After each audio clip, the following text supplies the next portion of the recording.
spoke today about the fact that peace cannot be obtained without democracy. So we need to talk also about tools for strengthening democracy. Since justice is the cornerstone of the rule of law, today I'm going to talk about how justice is effective only if served in due time. So the 16th Sustainable Development Goal of the United Nations is titled Peace, Justice, and Strong Institutions. It aims to promote peaceful and inclusive societies for sustainable development, provide access to justice for all, and build effective, accountable, and inclusive institutions at all levels. For us, since there are a lot of policymakers and legislators in the room, it is crucial to prioritize access to justice, including the aspect of trial length. Can we truly speak about justice when parties can see the final outcome of their cases even after 10 years' time? In such a time frame, circumstances can change dramatically, and the conflict may become irrelevant to the parties.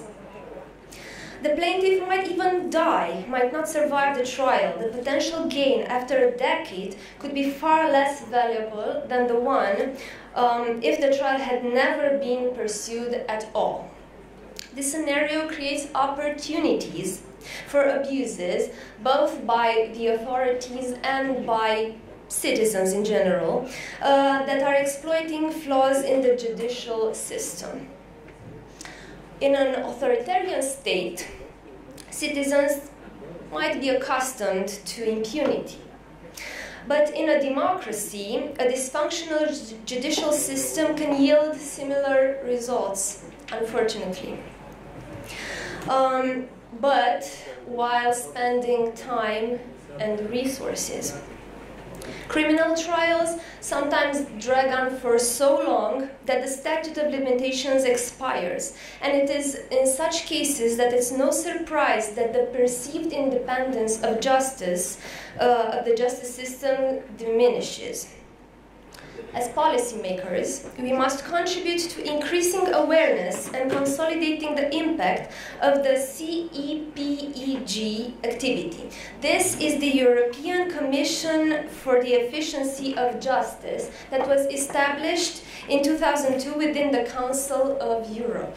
So the CEPEG provides us with tools and support for policymakers and for justice practitioners to reduce the trial length that is also known as disposition time. The most recent data I have found is from 2020.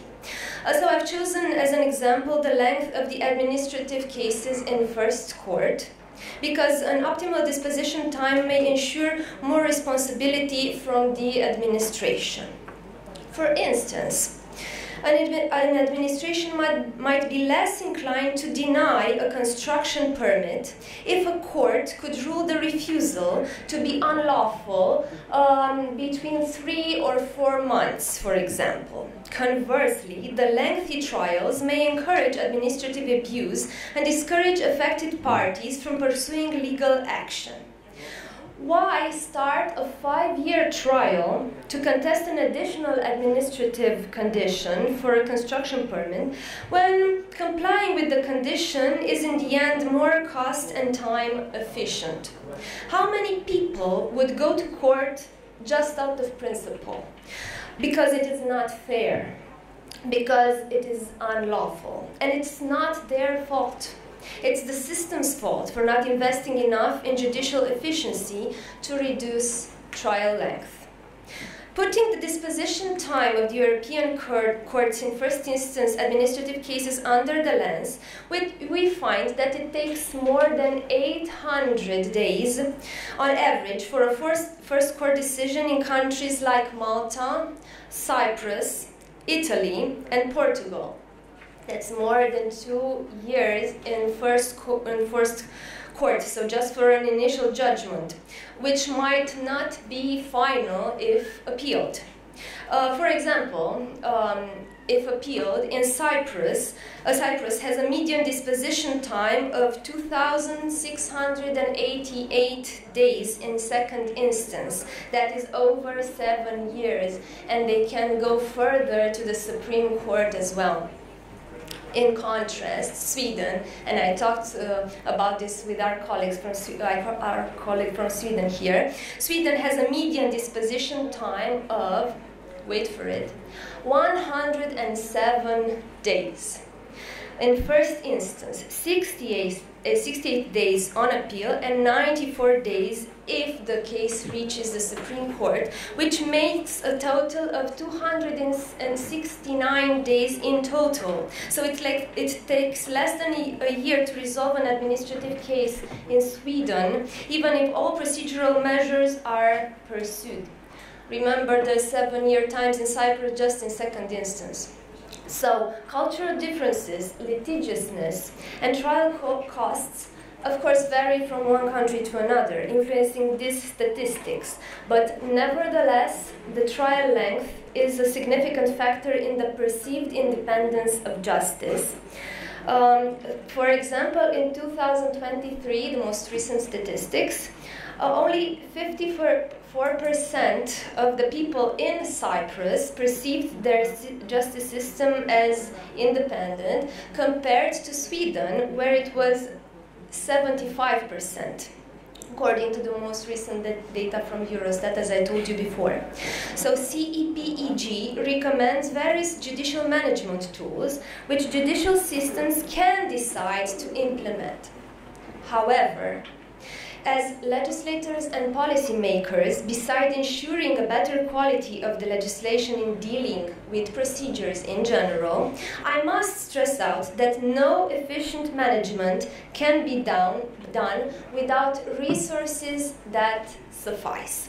When forming and voting for the annual budget in our countries, we must do everything we can to push for providing the needed financial resources for justice in order to ensure the adequate resources, especially when talking about human resources.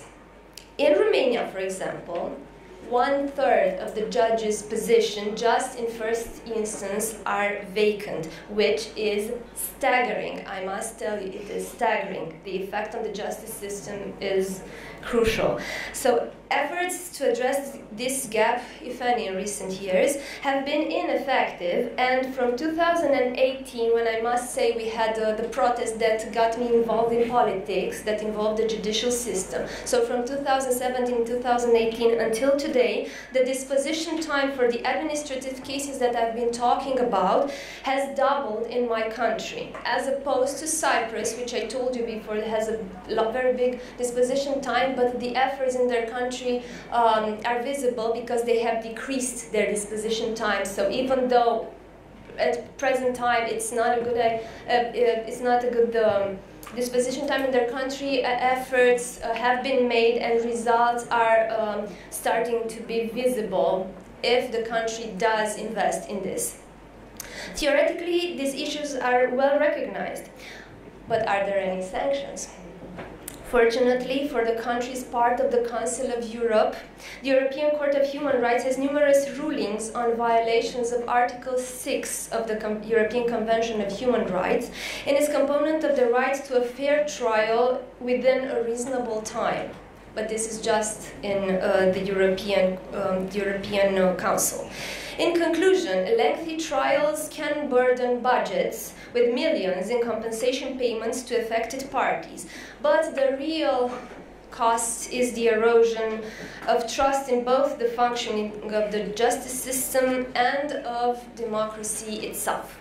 It is our responsibility to ensure that our judicial systems become more efficient, following the example set by Sweden in terms of trial length. Thank you.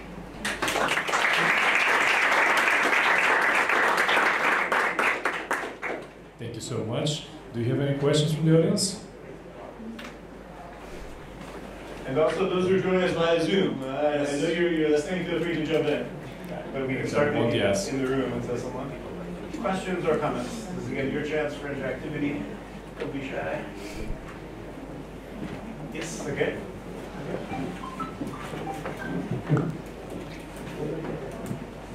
Hello again. Not so much a question, but more a comment that I'm happy that we have something good in Sweden going for us when it comes to the judicial system, since we have a lot of problems with other things.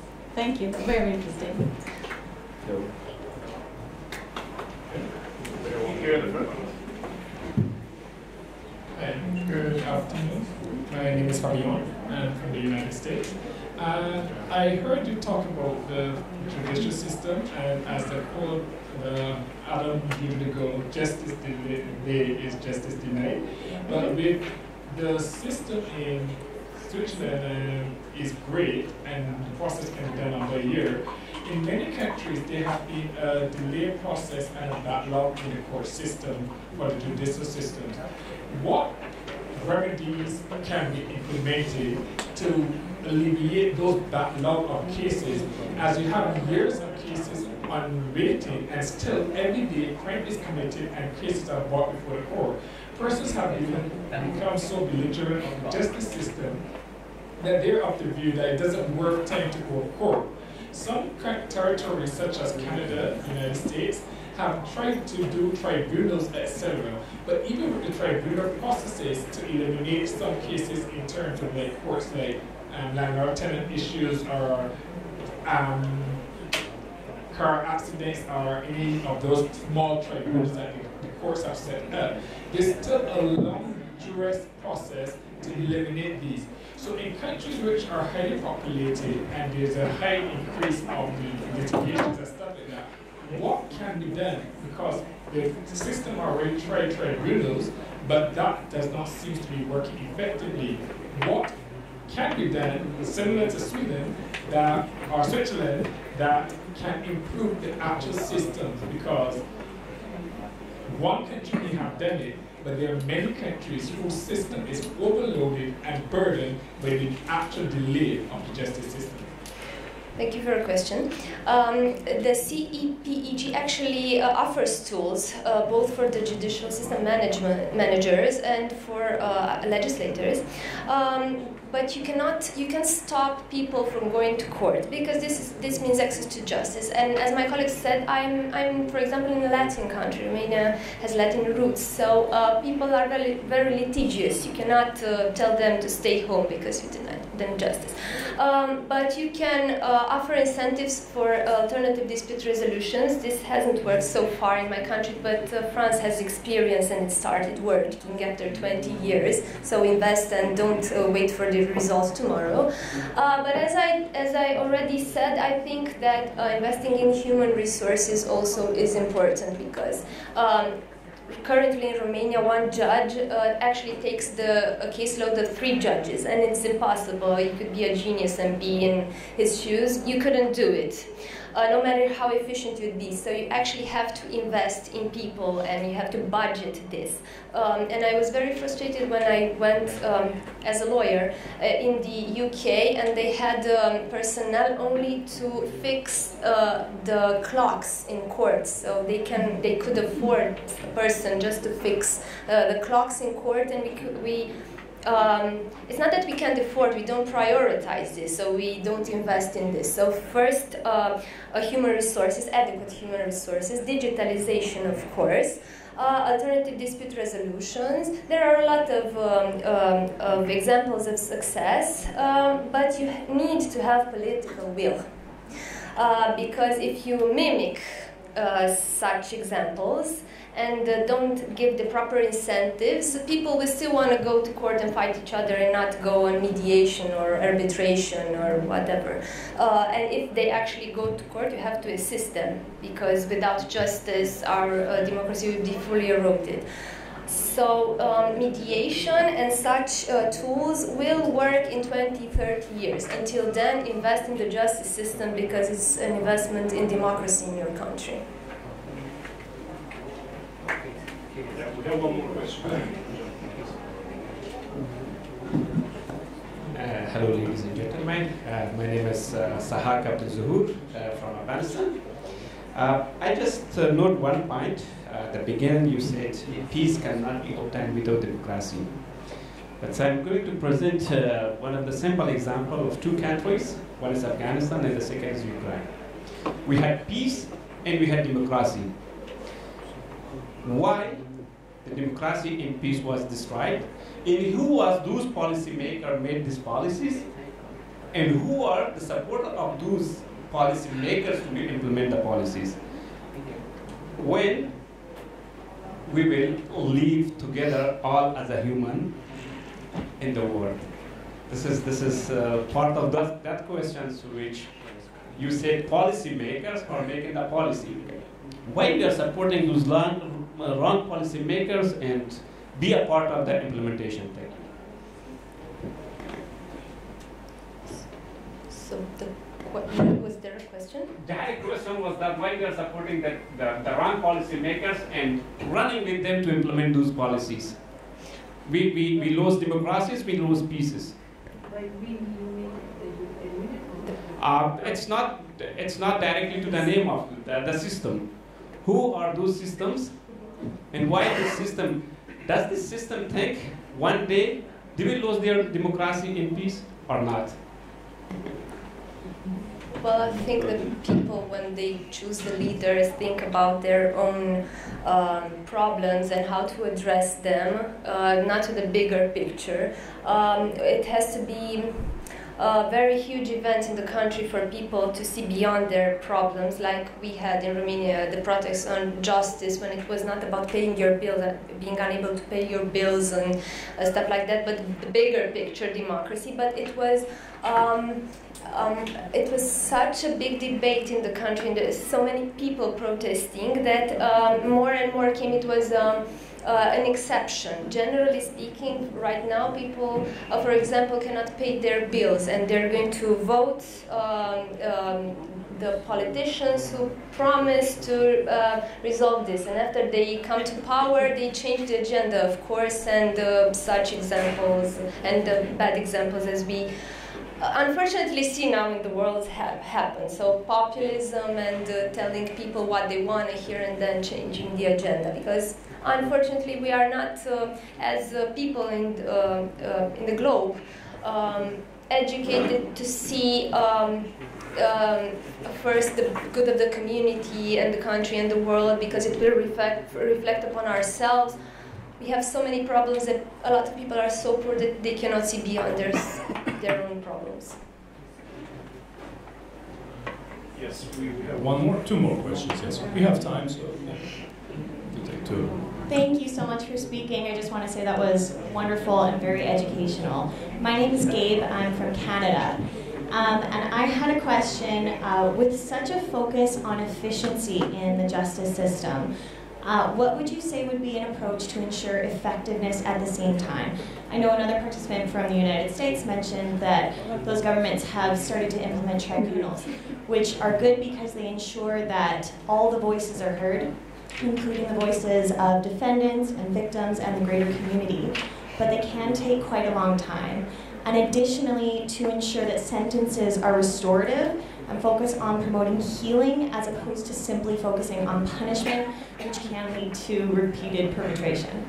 Yeah, this is what I thought when I was in law school, when they repeatedly say that a punishment is, this first role is educational.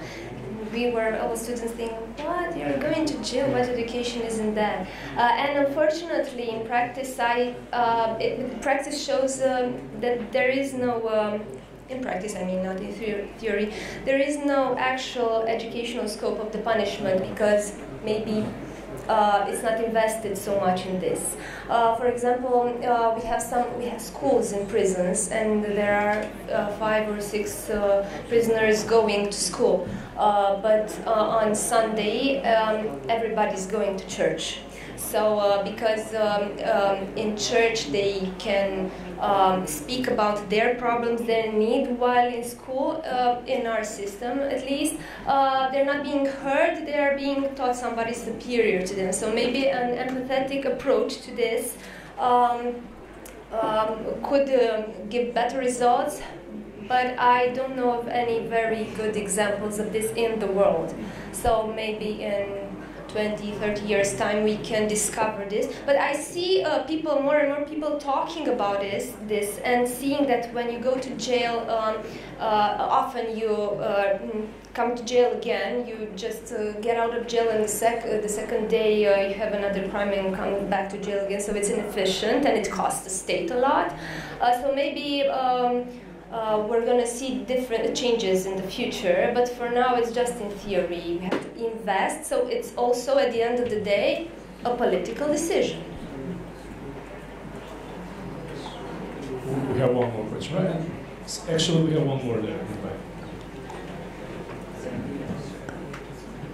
Thank you again, and thank you very much.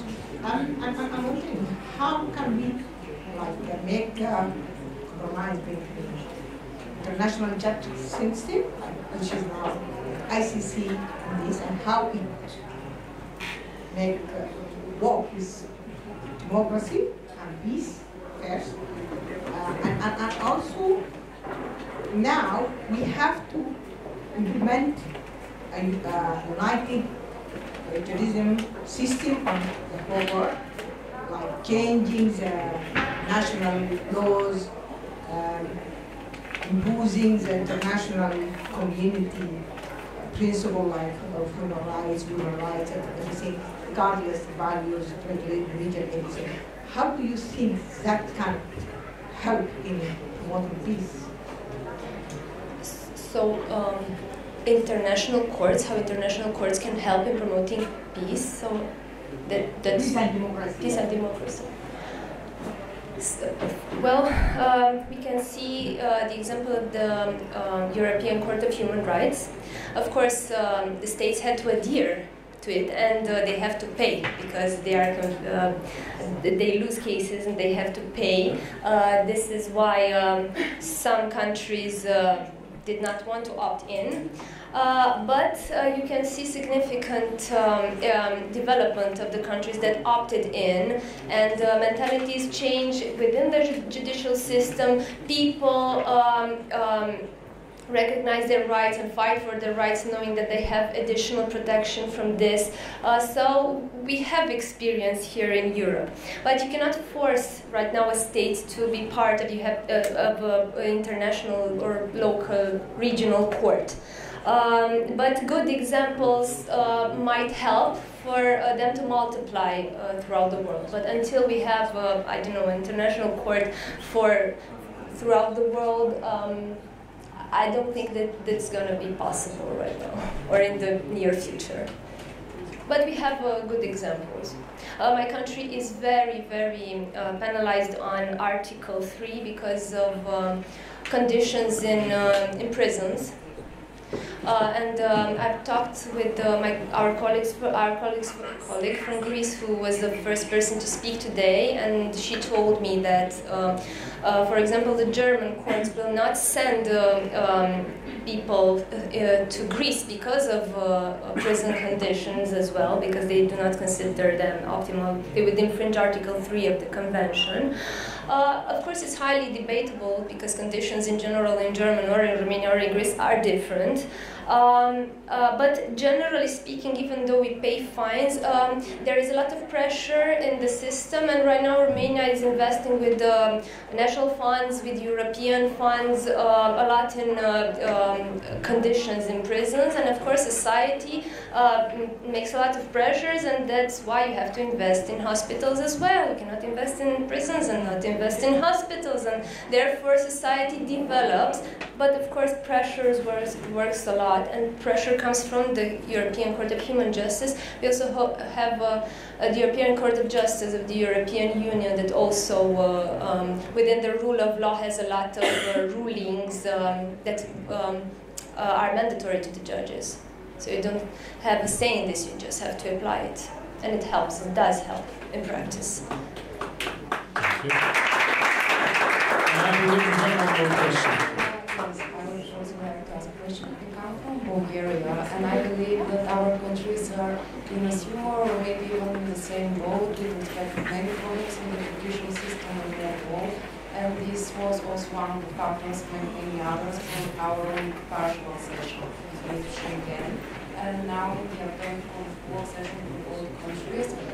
There is increased international surveillance and more expectations for both countries to improve their legal systems. But you mentioned that in Romania, actually, the trend is going in the negative direction. In Bulgaria, we have something similar going on, also I'll tell you something that not many people talk about. For example, this week,